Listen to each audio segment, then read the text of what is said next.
Hi, everybody. Welcome to our live stream for the day. We are going to be talking about unpacking our acronyms.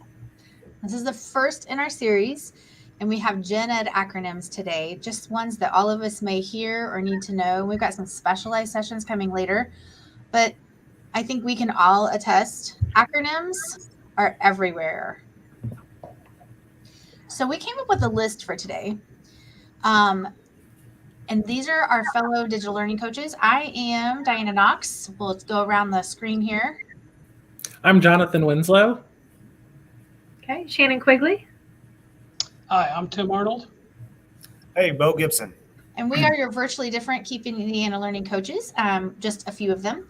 And so we kind of collaborated and came up with something fun for the day. And we are going to have, you may have used this in your class before, and we're going to use the wheel of names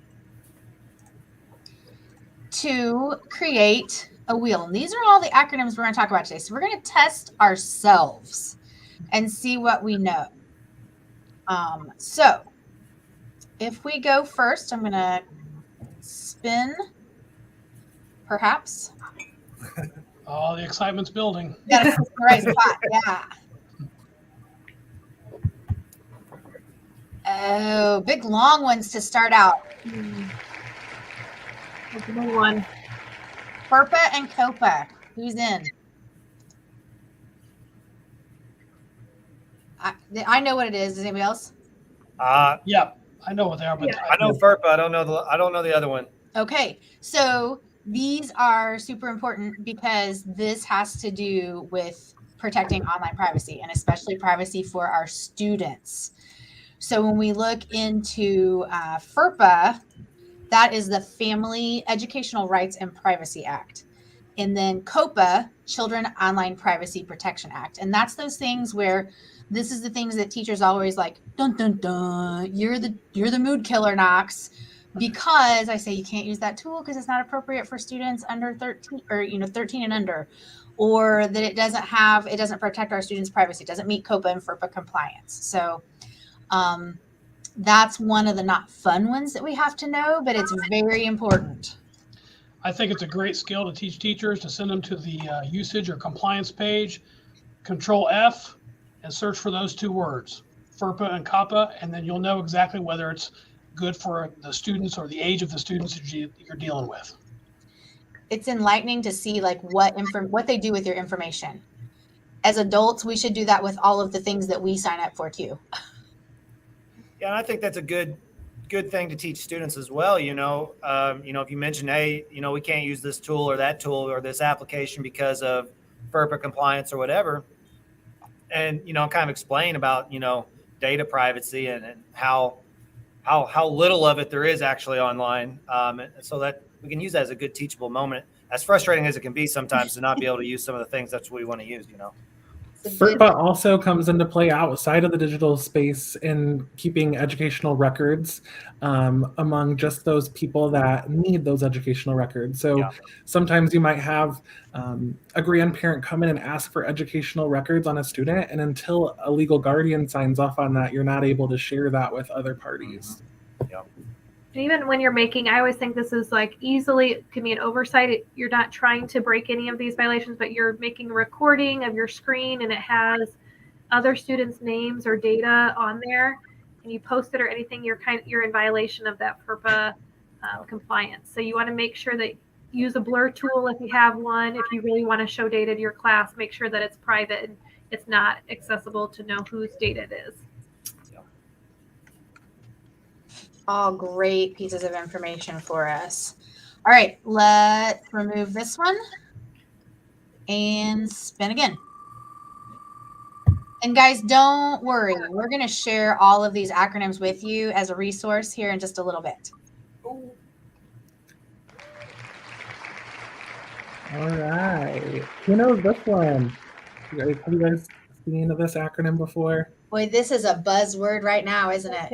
Yep. Yes, it is. So this one is short for Science of Reading. And Science of Reading is in lots of conversations right now. And really, it's not a program or curriculum.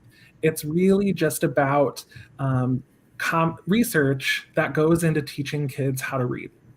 So there are lots of research-based practices that are best for our students in teaching reading. And there's lots of conversation happening right now over the fact that maybe some schools, curriculums haven't used those best practice approaches to help students learn how to read. Science of reading is really about being systematic, explicit, and making sure that students know how to read and are proficient in reading. So important. Even as a social studies teacher, I always felt like we were all reading teachers, right? We all need to know. And this research is really new and it's really informative. And there are so many things that I didn't know in the classroom that I wish I would have known about teaching kids how to read and decoding things and things like that. Shoot, Tim, I mean, even as a math teacher or physics teacher, one of the number one reasons kids miss problems is they didn't read it correctly or they misinterpreted what the problem was trying to say. You know, a lot of times the word problems they're not difficult problems because of the math. They're difficult to read and understand and comprehend. So yeah, it's definitely across the curriculum important. If you're looking for any resources on science of reading, do a Google search of Scarborough's rope. It's a really great resource to see all of the components that goes into making a skilled reader. And then also the simple view of reading is a really great graphic that you can Google search to learn more about all of the components that help us understand what we're reading. What was that first resource you shared, Jonathan? It's called Scarborough's rope. Scarborough's rope. Yep. Okay. I'll try to throw that in the chat here in a minute so it appears at the bottom that you can look for some things. Perfect. And then the simple view of reading. Both of those are great resources to get started. All right, great. Let me get this one off of here and spin again to see who our lucky winner is.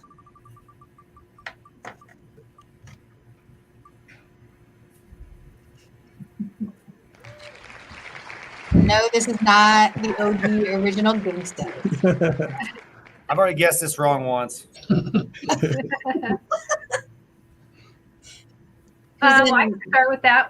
OG stands for OrtonGillingham, which is a approach to phonics instruction that is named after the two people who did the research behind the instruction, Orton and Gillingham.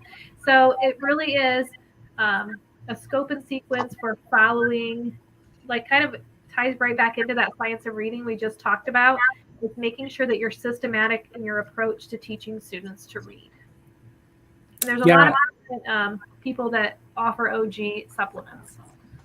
Absolutely. And it really makes it a multi-sensory approach too. So students using OrtonGillingham or teachers using OrtonGillingham, you'll see lots of tactile approaches to making those phonics skills stick with students. So you might see students with sand trays and they're tracing letters and underlining them to show the sounds. You might see teachers using a blending board where they're manipulating letters and students are making new words with those manipulation of letters. They definitely do relate.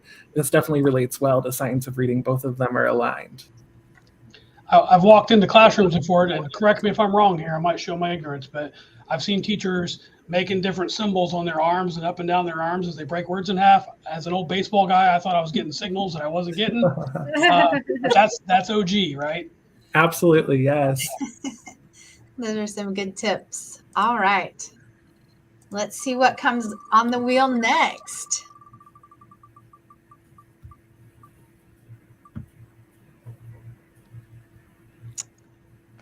Man, as an educator, this one crosses your path almost daily, doesn't it? Those of you who are new to our profession or incoming pre-service teachers, if you don't know this one yet, you're going to see it a lot. And this one's the individualized education plan, and we're going to have a more specialized unpacking your acronyms when we go into more of that special education space. So we'll be talking more about the parts of an IEP, but really this is for students who have qualified based on need for that individualized plan. And we want to make sure we're following that in classroom so that that student can be supported in learning. That's great. All right. Moving Just on. one thing too, that IEP, when you're following it, is a legal document, so you'll want to follow everything that is outlined for that student. Great point, Shannon.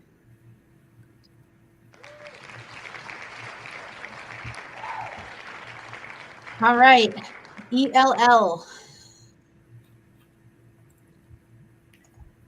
It is WIDA season. So ELL are English language learners, which WIDA is another acronym. And That's what I was just going to ask you. it's a test that our English language learners are taking during the months of January and February. So if you're having students pulled during this time, they're getting pulled a lot for testing. It's a pretty comprehensive test, and it's testing a lot of different areas. They're speaking, they're listening, they're writing, they're reading. And ELLs are those students that are coming to us not having English as their first language, and they're oftentimes trying to learn that English language, being in that general education classroom, but they also might have support from a specialized EL teacher coming into the classroom or pulling that student out.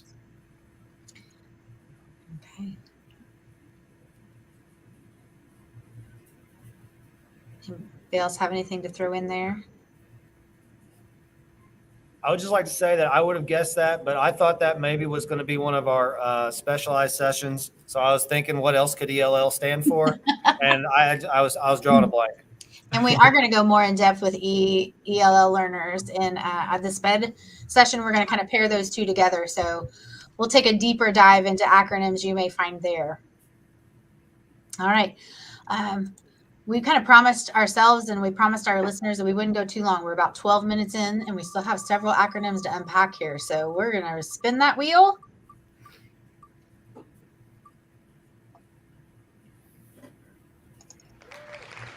Another hot topic.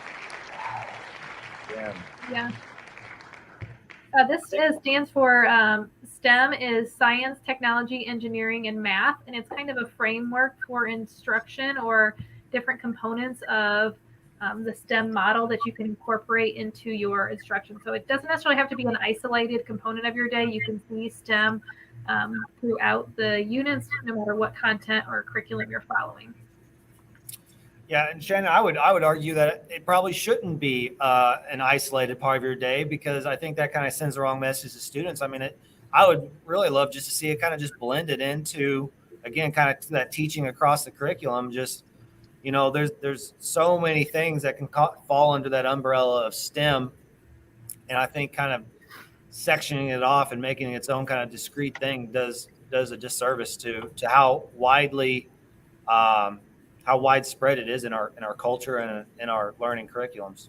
Well, I can't agree more. And the way I always think of it is STEM is a verb. We need to be doing STEM. Doesn't matter what class we're in. STEM is a verb. Let's do something. Yep, I love that. agree. That's a great way of thinking about it. All right, ready to spin again? Let's go. Let's do it.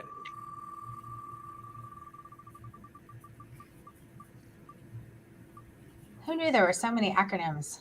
This isn't even half of them. I know. All right, SES. I will freely admit, that's a new one for me. That's new for me too, I think. The social studies guy in me knows that is socioeconomic status. Yes. I've never seen it as an acronym. Okay. I'll let Jonathan take it from there.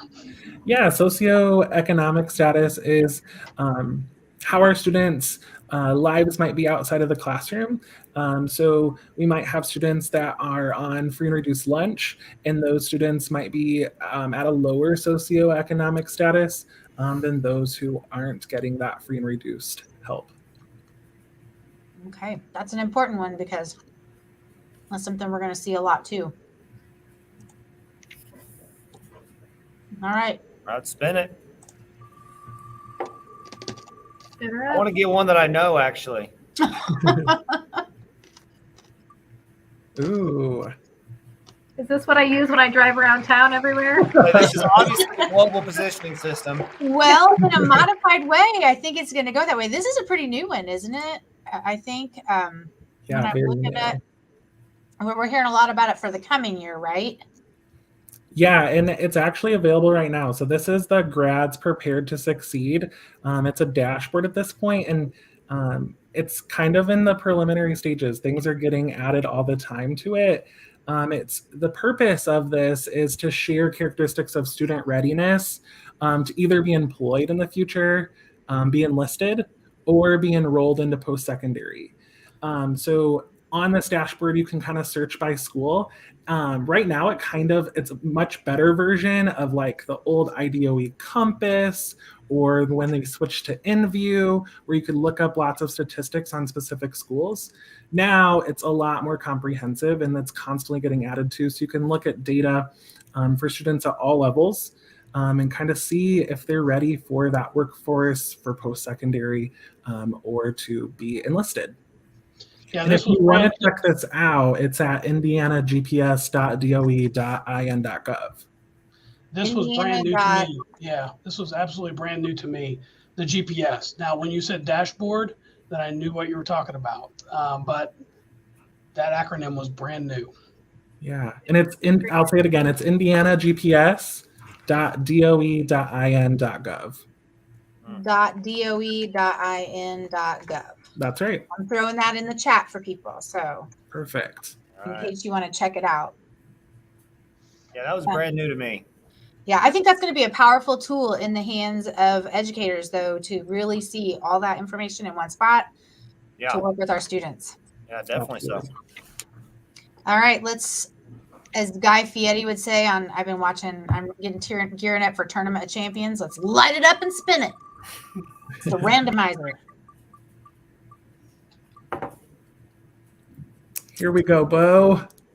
Yeah, because this isn't the one I don't know, Bo. This is you, right? Project-based task or project-based teaching. I don't think this one was mine, by the way. I think I submitted the PBL. Oh, so we just threw you under a bus. You really did. I kind of had to pull up my slides there. Shannon, was this maybe yours? It might have been mine, but yeah, this is the one that maybe we're the only district that uses it, but we often talk about project-based tasks. You know, it's something that you're having students do that's not necessarily, I don't want to say like, it kind of incorporates STEM and STEAM. It gives them a real life application of the standards that you're trying for them to show mastery of. So it gives them not necessarily your whole project-based learning experience, but maybe it's a task within a lesson that they're completing. So they're kind of connected, but it's more of like a single component of a lesson. So is it essentially kind of like a PBL at just kind of a smaller scale? Maybe is that Yes. the correct way to characterize that? Or Yeah, I think that would be a good way to maybe simplify. If you can understand PBL, which we'll get to when we get to the spin. Yes, this is more of a simplified version. Yeah, that was a kind of a spoiler there, I think. I hope it spins to it next. Yeah. Let's have us. That would be good, right? Yeah. All right. Well, let's spin it and see where we go. No whammies. Yeah. Oh. Ooh. Well, This is kind of related, though. there you go. We're kind of on that same path. So WBL, work-based learning. So it's a way to try to incorporate real-world experiences into the educational sphere. Work-based learning is particularly whenever you're taking concepts that you would normally learn in a traditional classroom environment and apply them to some sort of actual workplace, whether you're going out into a workplace, kind of like in an internship type of deal, or you're bringing the workplace into the school, kind of like a student-based enterprise. But it's basically incorporating, like I said, instead of learning standards and reinforcing standards in a traditional classroom environment, you're seeing how those would apply in an actual workplace. Love that. Awesome. We've had students do everything from work on a farm as a mechanic. We even have a student who got their pilot's license as a part of this. Amazing. So, and everything in between. That is awesome. Mm-hmm. I love it. It's great. I I really think it's a great way for students to see what they're doing in the classroom really can apply to the real world and give them some real life applicable skills. Help them figure out their next paths, whatever that may be. All right, let's see where we go. Spin that wheel.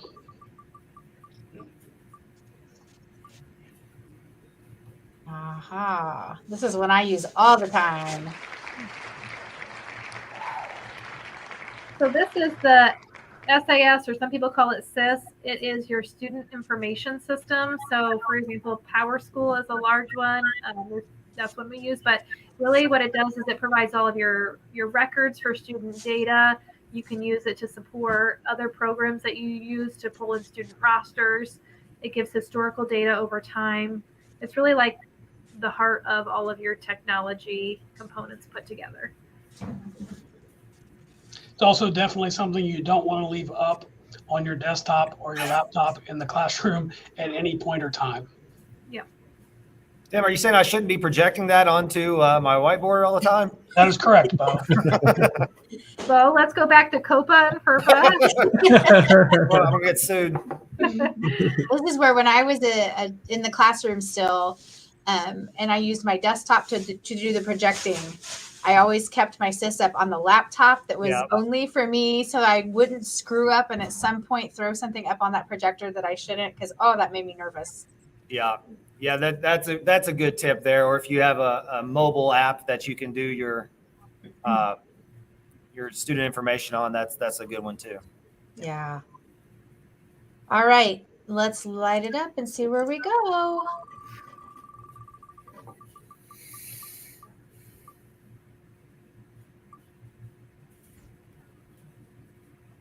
Woo! This is a good one. This one mine. I know this one. That must mean it's mine because I think those are the only ones I know. So STEAM is much like STEMs, science, technology, engineering, arts, and math. So it just incorporates the arts, which I think is useful. I know in our student-based enterprise, the artistical component is huge, right? If we didn't have our graphic designers, we really wouldn't have much to run on our machines. So and I like the idea that art gets incorporated in there because it really is a big part in a lot of what we do with the other letters in that acronym. Yeah, a lot of design and innovation work, but you're still, just like STEM, dealing with real world problems, things that exist in our world. Mm-hmm. Yeah. I know in my intro to engineering class, there's about 6 weeks where it really looks like an art class. Anyway, we're sketching, we're doing perspective drawings, we're talking about shading and how that can impact our designs and the representations of our designs. So yeah, there's more art in the STEM curriculum than people probably think on first glance. Yeah. It's a powerful reminder. All right.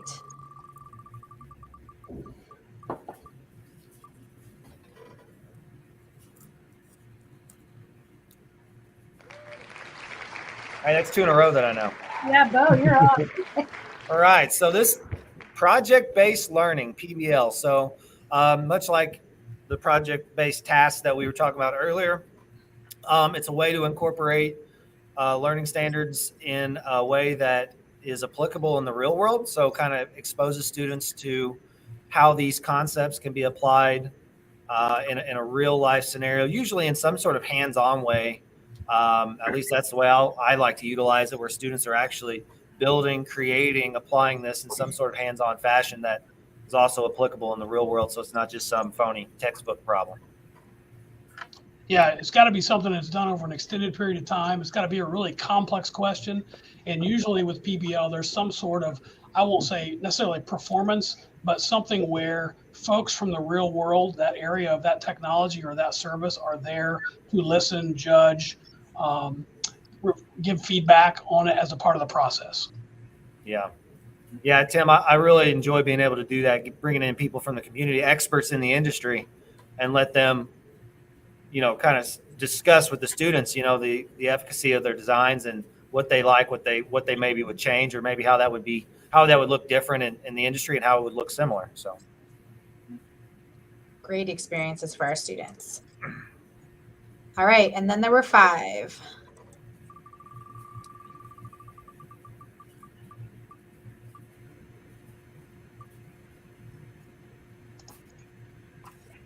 MTSS. This is one that I think I recognized when I took a peek at the thing, but I don't know it. This one is multi-tiered system of supports. Some of you might have heard it referred to as RTI, or response to intervention. They definitely go hand in hand, but it's more of that tiered support for what students' needs are. So oftentimes 80% of our students can be completely fine with just tier 1 instruction, which is their everyday core instruction in the classroom. But we all know that we have students that need that extra support. So they might need more tier 2 intervention, which would be more small group, or tier 3, which would be one-on-one intervention where they're getting that one-on-one support. Oftentimes you might have an MTSS meeting on a student that's not being successful with your tier 1. You might come together with an MTSS team and talk about the specific data and observations that you have about that student and come up with some sort of plan where you can monitor how they're doing. And that might be a long process because you want to make sure that there's enough time with that intervention to know if it's successful or not before you need to come up with a new plan. As students work through those tiers, all students are a part of tier 1, but the students that are in tier 2 and 3 are also getting tier 1 support. So they shouldn't be replacing that tier 1 support. It should be something additional that they're getting as an intervention. Okay. I also like, Jonathan, sometimes it doesn't necessarily mean like a deficit. Students have a deficit. It could also be students who are beyond the tier 1, like they've already mastered tier 1 content, and you can add additional layers for them in tier 2 and tier 3. So it really encompasses the needs of all the learners in your classroom. Absolutely. Great point, Shannon. All right. Ready to spin it? Yep. Let's go.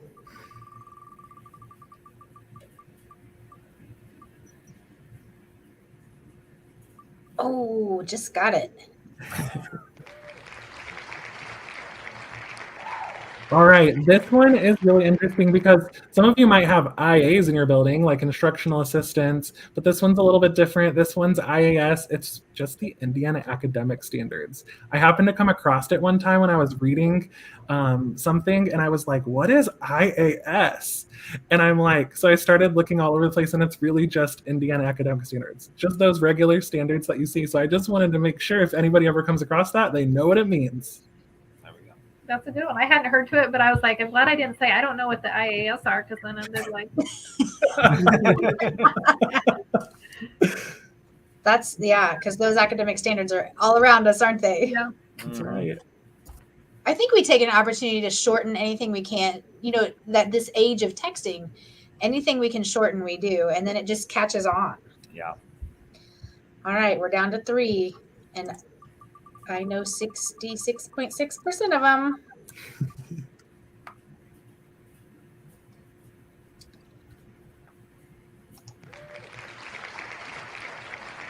All right, ACEs.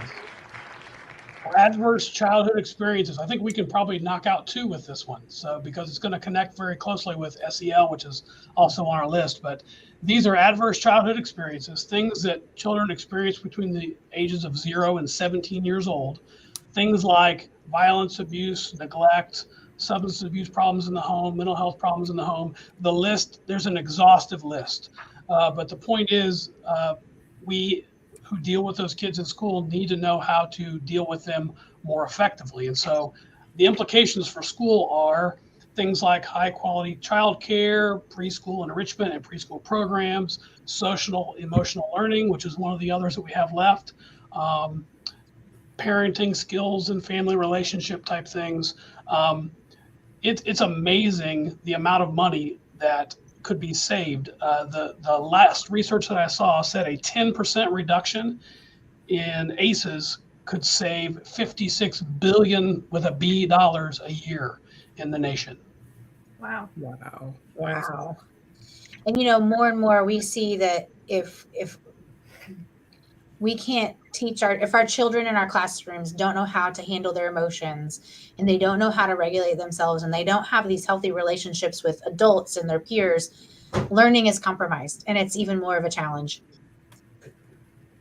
Absolutely.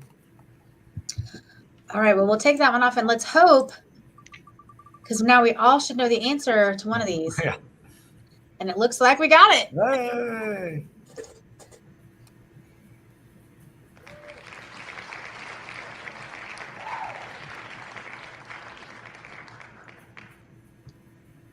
All right, social emotional learning is all about teaching students how to interact with others, how to interact with either an adult in the classroom, outside in the real world, and with their classmates. Some of the social emotional learning opportunities we have in my district are zones of regulation for our elementaries, which is a really awesome curriculum, but it really works students through giving them language for the different feelings that they have. So they might be in the green zone, which means they're ready to learn. And when you're in that zone, you're feeling happy and ready to go. But you could also be in the blue or yellow zone, the blue zone feeling really sad, and just giving kids common language to talk about their emotions. And then when they're not in the green zone, giving them a toolbox of strategies to help them regulate themselves so that they can get back to that green zone and be ready to learn as well. And then in our middle school and high schools, we're really taking a leadership approach to this. So we're using Leader in Me as a tool to help build leaders through the 7 habits, Stephen Covey's 7 habits. And that's been a really successful program for us at the district.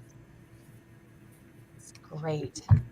I know using and that's the last one we have, using our LMS to incorporate some SEL components and strategies that you can use, because relationships are such an important component of SEL. And so that's a passion project of mine, is utilizing that LMS for SEL. There's a sentence. That's right.